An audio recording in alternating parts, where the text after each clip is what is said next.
Hello students, आज हम विशेषण पढ़ने वाले हैं जिसे हम इंग्लिश में बोलते हैं एडजेक्टिव। ठीक है। विशेषण होता क्या, अगर मैं सीधे शब्दों में आपको बताऊं, जो शब्द संज्ञा या सर्वनाम की विशेषता बताते हैं। विशेषता मतलब क्या उसके अंदर स्पेशल है। जैसे यहाँ पर इसमें एक एग्जाम्पल दिया, जॉन अपने छोटे भाई के साथ थिएटर गया।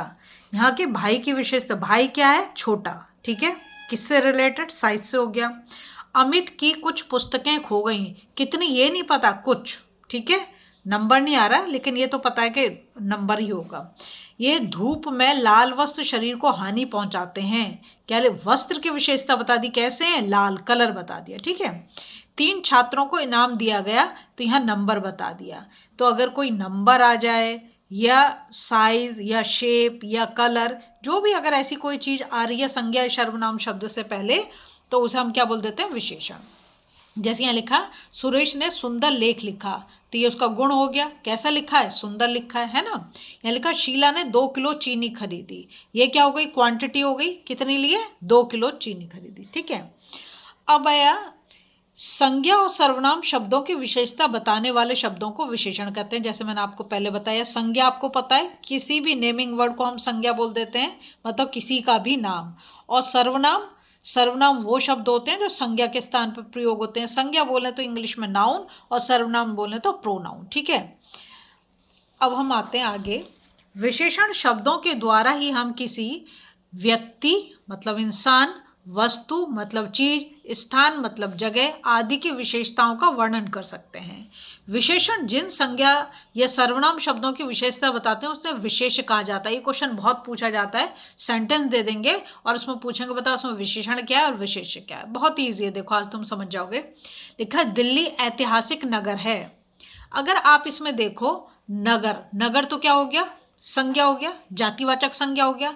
और उसकी विशेषता क्या है? कैसा नगर है? ऐतिहासिक, हिस्टोरिकल सिटी। ठीक है। तो ऐतिहासिक क्या हो गया? विशेषण, जो हमें पता है संज्ञा से पहले लगता है विशेषण, और जिसकी वो विशेषता बता रहा है वो क्या हो गया? विशेष्य। तो नगर हो गया तुम्हारा विशेष्य। जैसे एक मैं अपनी तरफ से एग्जांपल दूं, काला घोड़ा। तो काला घोड़े में काला क्या है? विशेषण, और जो घोड़ा है वो क्या? विशेष्य, क्योंकि उसी की तो विशेषता बता रहा है। अब यहाँ लिखा, झगड़ालू मित्रों से बचें। तो मित्र तो क्या हो गया हमारा? जातिवाचक संज्ञा, और झगड़ालू क्या हो गया? विशेषण। तो क्या हो गया? झगड़ालू मित्रों। तो ये इसकी विशेषता बता रहा है, तो ये विशेष्य हो गया। ये लिखा, गरीब नितिन ने पढ़ाई छोड़ दी। नितिन की बात हो रही है यहाँ पर। ठीक है। नितिन क्या है? किसी का नाम, तो ये तो संज्ञा हो गया। अब इसकी विशेषता क्या है? गरीब है। तो गरीब क्या हो गया? विशेषण, और नितिन क्या हो गया? विशेष्य हो गया। क्लियर हो गई ये चीज? याद रखोगे, विशेषण पहले आता है, विशेष्य बाद में आता है। ठीक है। अब आए विशेषण के भेद के, कितने टाइप के विशेषण होते हैं। तो जो मेन है, इसके 4 भेद होते हैं, गुणवाचक, संख्यावाचक, परिमाणवाचक और सार्वनामिक या संकेतवाचक। बहुत इजी है।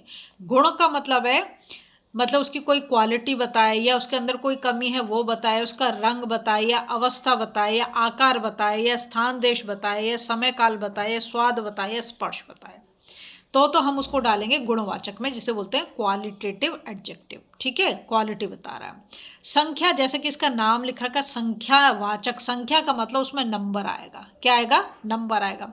परिमाणवाचक, परिमाण क्या होता है? जब हम किसी चीज को तोल सकते हैं, माप सकते हैं, तो ऐसा विशेषण जिसमें किसी तोल मतलब यूनिट आ रही हो, जैसे 5 लीटर दूध या 1 लीटर पेट्रोल, मतलब उसमें यूनिट आनी चाहिए। 4 मीटर कपड़ा, यूनिट आनी, जैसे मीटर हो गया, लीटर हो गया, केजी हो गया, है ना। तो वो आ जाएगा परिमाणवाचक में। फिर आया सार्वनामिक, मतलब जिसको हम डिमॉन्स्ट्रेट करें, मतलब उंगली करके दिखाऊं कि ये घर मेरा है, या ये किताब मेरी है, ये वो स्कूल उसका है। समझ में आ रही बात?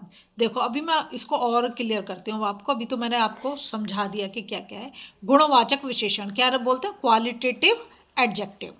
जो शब्द संज्ञा और सर्वनाम के गुण, दोष, रंग, आकार, अवस्था आदि का बोध कराते हैं, गुणवाचक विशेषण कहलाते हैं। गुणवाचक विशेषण किसी संज्ञा या सर्वनाम की निम्नलिखित विशेषताएं बताते हैं। जैसे गुण, गुण क्या हो सकता है? स्नेही, प्रेमी, अच्छा, बुद्धिमान, समझदार, धार्मिक, होशियार आदि।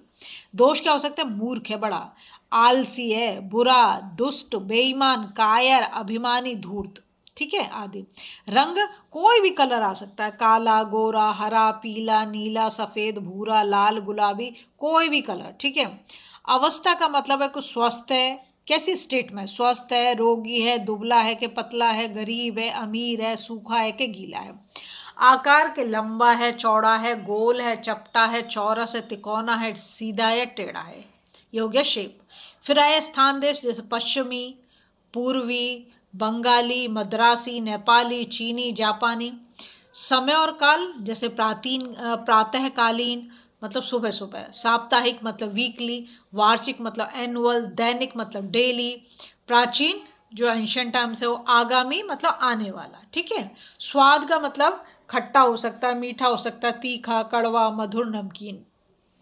फिर आया स्पर्श, छू के जब उसे देखें, मुलायम है कि खुरदुरा है, चिकना है, गरम है, नरम है, कोमल है आदि। अब देखो यहाँ से तुम्हें बिल्कुल क्लियर हो जाएंगी चीज़ें। जैसे यहाँ लिखा समीर साहसी बालक है। कैसा बालक है? साहसी। बालक क्या है? बालक तो संज्ञा है, और साहसी क्या हो गया? विशेषण हो गया। अगर इसी सेंटेंस में तुमसे पूछा जाए कि विशेष्य क्या है और विशेषण क्या है, तो विशेषण तो साहसी हो गया और विशेष्य क्या हो गया? बालक। पहले विशेषण फिर विशेष्य, याद रखोगे। यहाँ लिखा हरिश्चंद्र और कर्ण बहुत बड़े दानी थे। तो दानी तो थे, कैसे थे? बड़े दानी थे, ठीक है। अंगुलीमाल बहुत क्रूर डाकू था। कैसा था? क्रूर। डाकू तो होते हैं, वो क्रूर था। फिर गरीब आदमी को क्या नहीं झेलना पड़ता, तो यहाँ आदमी की विशेषता क्या है? कैसा है वो? गरीब है। मुंजाल का शरीर सुडोल है। सुडोल मतलब अच्छी शेप में है। इब्राहिम गार्दी, गोदी होना चाहिए, गार्दी लिखा है, सच्चा देशभक्त था। कैसा देशभक्त था? सच्चा, ठीक है। ये उसकी क्वालिटी हो गई, तो गुणवाचक में चला गया। अब आया संख्यावाचक। देखो, अगर हम इंग्लिश में बोलें तो हम बोलेंगे न्यूमरल एडजेक्टिव, ठीक है। मतलब नंबर से रिलेटेड हो गया, तो यहाँ तो नंबर जरूर आएगा। अब ये ना दो प्रकार का होता है, एक निश्चित, जैसे मैं बोलूँ 5 बच्चे, तो मैंने नंबर बोल दिया 5, तो निश्चित हो गया। एक होता अनिश्चित, जैसे मैंने कुछ बच्चे आज आए नहीं, तो कुछ में अब 2 बच्चे नहीं आएंगे, 4 बच्चे नहीं आएंगे, 5 बच्चे नहीं आएंगे, ये नहीं पता, तो वो अनिश्चित संख्यावाचक होगा। और निश्चित जिसमें एक डेफिनेट नंबर आपको दे रखा है, जिन विशेषण शब्दों से उनकी निश्चित संख्या का पता चले, उन्हें निश्चित संख्यावाचक विशेषण कहते हैं। जैसे गणना बोधक, 1 2 5 13 20 ये नंबर हो गए, काउंटिंग नंबर्स, ठीक है। क्रम बोधक, जो हम इस जिसे बोलते हैं ऑर्डिनल, ऑर्डिनल नंबर होते हैं ना, पहला, 10वां, 12वां, 60वां, जिसमें फर्स्ट, सेकंड, थर्ड, फोर्थ, है ना। आवृत्ति बोधक मतलब कितनी बार, फ्रिक्वेंसी से, दुगुना, चौगुना, इकहरा, दोहरा आदि। समूह बोधक मतलब जब ग्रुप में हो, दोनों, पांचों, सातों, आठों। प्रत्येक बोधक हर साल, हर दिन, हर का मतलब एक है, हर साल मतलब हर दिन, डेली। प्रत्येक, हर एक का मतलब प्रतिदिन, मतलब हर दिन, एक एक। ये प्रत्येक बोधक, प्रत्येक लग रहा है सब में, ठीक है। अब आया अनिश्चयवाचक संख्यावाचक। जैसे मैंने तुम्हें बताया, अनिश्चित जो है, अनिश्चित का मतलब उसका नंबर निश्चित नहीं है। जैसे कहते हैं कुछ लोग आज हमें मिले थे और कुछ कितने मिले, ये नहीं पता। जिन विशेषण शब्दों से किसी निश्चित संख्या का पता नहीं चलता, उन्हें अनिश्चित संख्यावाचक विशेषण कहते हैं। जैसे कक्षा में कुछ लड़के बैठे हैं, कुछ बोला, ये नहीं बोला कि 4 हैं कि 6 हैं कि 10 है, नंबर नहीं बोला, कुछ। लेकिन लड़कों को तो आप गिन सकते हो, इसलिए किस में आ गया? अनिश्चित संख्यावाचक में। कल आंधी में कई पेड़ उखड़ गए, पेड़ों को आप गिन सकते हो, तो किस में आ गया? अनिश्चित संख्यावाचक में, है ना। कई बोला, नंबर नहीं बोला। मेरे पास बहुत टॉफियां हैं, टॉफियों का नंबर नहीं बोला, तो क्या हो गया? अनिश्चित संख्यावाचक। नौचंदी मेले में कम लोग आए थे। कम कितने? 2 आए, 4 आए, 5 आए, ये नहीं पता, ठीक है। सभी लोगों को अंदर बुला लो। सभी मतलब जितने भी है लोगों को तो हम काउंट कर सकते हैं ना, जो काउंटेबल है वो सब इसमें आ जाएगा आपका। अब ये परिमाणवाचक विशेषण। जैसे ये निश्चित संख्यावाचक और अनिश्चित संख्यावाचक था, परिमाण में भी निश्चित परिमाणवाचक और अनिश्चित परिमाणवाचक है, ठीक है। इसे हम बोलते हैं क्वांटिटेटिव एडजेक्टिव, क्वांटिटी बताएगा, ठीक है। तो जिन विशेषणों की संज्ञा या सर्वनाम शब्दों की माप तोल मतलब मेजर किया जा सकता है का पता चले, उन्हें परिमाणवाचक विशेषण कहते हैं। चपाती पर थोड़ा ही घी लगा दो, तो थोड़ा अगर वो बोल रहा है तो क्या हो गया भाई? अनिश्चित आ गया। क्यों अनिश्चित आ गया? इसलिए आ गया कि थोड़ा कितना लगाएं, 1 चम्मच, 2 चम्मच, आधी चम्मच, या सिर्फ उसको दिखा दें, है ना। यहाँ 5 मीटर कपड़ा थान में से काट दो, ये निश्चित नंबर आ गया। कितना आ गया? 5। तो और ये निश्चित, ये क्या हो गया? परिमाणवाचक। कैसा हो गया? निश्चित हो गया। यहाँ लिखा 3 किलो आलू ले आना, यहाँ पे यूनिट लग रही है किलो, यहाँ पे मीटर लग रहा है, तो किस में आ गया, परिमाणवाचक में आ गया, निश्चित परिमाणवाचक में। यह सिर्फ 2 किलोमीटर का रास्ता ही रह गया है, यहाँ पर निश्चित नंबर मिल गया और यहाँ आपको यूनिट मिल गई, तो क्या हो गया, निश्चित परिमाणवाचक। 1 किलो चावल लेना है, यहाँ पर आपको नंबर मिल गया और यहाँ पर आपको यूनिट मिल गई, क्या हो गया, निश्चित परिमाणवाचक। अब भाई परिमाणवाचक विशेषण भी दो प्रकार के होते हैं, जैसे मैंने आपको निश्चित किया है, जिन विशेषण शब्दों से किसी निश्चित मापतोल का पता चले उन्हें निश्चित परिमाणवाचक विशेषण कहते हैं। जैसे 2 किलोमीटर, आगे आपका नंबर भी आ रहा है और यूनिट भी आ रही है। 5 मीटर, नंबर भी आ रहा है, यूनिट भी आ रही है। 3 गज, नंबर भी आ रहा है, यूनिट भी आ रही है। 2 किलो, 10 लीटर, 5 से, ठीक है। अब आया अनिश्चित। अनिश्चित परिमाणवाचक विशेषण, जिन विशेषण शब्दों की किसी निश्चित मापतोल का पता नहीं चलता उन्हें अनिश्चित परिमाणवाचक विशेषण कहते हैं। जैसे कई मीटर, अब कई मीटर में ये नहीं पता चल रहा कि 1 मीटर के, 2 मीटर के, 4 मीटर, इसलिए अनिश्चित। परिमाण तो इसलिए क्योंकि यूनिट आ रही है। थोड़ा कपड़ा, अब थोड़े में नहीं पता कि 1 सेंटीमीटर चाहिए, 10 सेंटीमीटर चाहिए, 50 सेंटीमीटर चाहिए, 1 मीटर चाहिए, नहीं पता, ठीक है।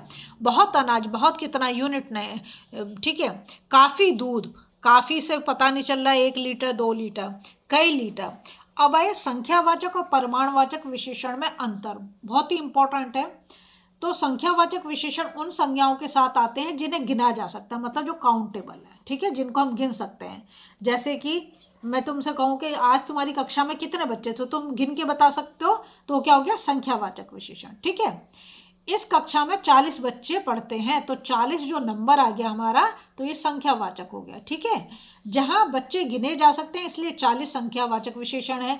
परिमाणवाचक विशेषण उन संज्ञाओं के साथ आते हैं जिन्हें गिना नहीं जा सकता, ठीक है, केवल मापा या तोला जा सकता, मतलब उनके साथ यूनिट आएगी एक। मेरे घर में प्रतिदिन 2 किलो दूध आता है, तो यूनिट आ गई किलो, है ना, और 2 हो गया तुम्हारा संख्या, तो क्या हो गया, ये परिमाणवाचक हो गया क्योंकि यूनिट आ रही है यहाँ पर। यहाँ दूध को गिना नहीं जा सकता, नापा जा सकता, अतः 2 किलो परिमाणवाचक विशेषण है। अब आता है लास्ट वाला, फोर्थ है, सार्वनामिक बोल सकते हो या संकेतवाचक विशेषण, इसे इंग्लिश में हम बोलते हैं डेमोन्स्ट्रेटिव एडजेक्टिव। जब कोई सर्वनाम किसी संज्ञा के साथ लगकर उसकी विशेषता बताने या उसकी ओर संकेत करने का, मतलब संकेत कहते हैं इशारा करना का काम करता है, तो उसे सार्वनामिक या संकेतवाचक विशेषण कहते हैं। जैसे वे लोग, यह घर, इस विद्यार्थी, ऐसे वैसे छात्रों, ठीक है। वे लोग क्या कर रहे हैं, तो वे आ गया यहाँ पर। यह घर मेरा है, देखो इसके बाद तुम देखो ना, तो क्या है, संज्ञा आ रहा है, यह के बाद संज्ञा आ रहा है। इस विद्यार्थी, तो संज्ञा आ रहा है। ऐसे वैसे छात्रों, संज्ञा आ रहा है, ठीक है। और इससे पहले क्या इशारेबाजी हो रही है, ये वो, इसका उसका, है ना, इसलिए। अब सर्वनाम और सार्वनामिक विशेषण में क्या अंतर है। सर्वनाम किसी संज्ञा के स्थान पर आता है, ये हम जानते हैं बहुत अच्छे से, जबकि सार्वनामिक विशेषण संज्ञा शब्दों से पहले आता है। दूसरा अंतर यह कि सार्वनामिक विशेषण संज्ञा की ओर संकेत करता है। जैसे यह कार मेरी है, तो इसमें कार क्या है, कार तो संज्ञा है ना, और इशारा क्या होगा, यह कार मेरी है, यह लग गया, है ना। इस वाक्य में यह शब्द कार की ओर संकेत कर रहा है, अर्थात कार की विशेषता बता रहा है, इसलिए सार्वनामिक विशेषण। मयंक मुझसे नाराज है, वह मुझसे नहीं बोलेगा, तो ये जो वह हो गया, ये संकेत हो गया, ठीक है। इस वाक्य में वह शब्द मयंक के स्थान पर आया था, सार्वनाम कहलाएगा। अब देखो यहाँ पर ये सर्वनाम और ये सार्वनामिक विशेषण। वह खेलता है और वह बालक खेलता है, वह आप डायरेक्ट बोल रहे हो, वह क्या है, सर्वनाम है, और वह बालक खेलता है, बालक क्या है, संज्ञा, और संज्ञा से पहले वह आ रहा है, तो सार्वनामिक विशेषण हो गया, ठीक है। किसी ने पुकारा, तो किसी क्या है, सर्वनाम है, और यहाँ पर किसी बालक ने पुकारा, तो यहाँ पे क्या लगा दिया, मैं संज्ञा लगा दिया इसमें साथ में। कोई यहाँ रहता है, ये सर्वनाम है, कोई, यहाँ कोई व्यक्ति रहता है, फिर हमने संज्ञा लगा दिया इसके साथ, तो क्या हो गया, सार्वनामिक विशेषण। वे सो रहे हैं, ये सर्वनाम है वे, और वे लोग सो रहे हैं, या फिर हमने संज्ञा लगा दिया, तो क्या हो गया, सार्वनामिक विशेषण, ठीक है। अगर आपको वीडियो पसंद आ रही है ना, प्लीज़ लाइक शेयर सब्सक्राइब कर दें, फॉलो जरूर कर दें।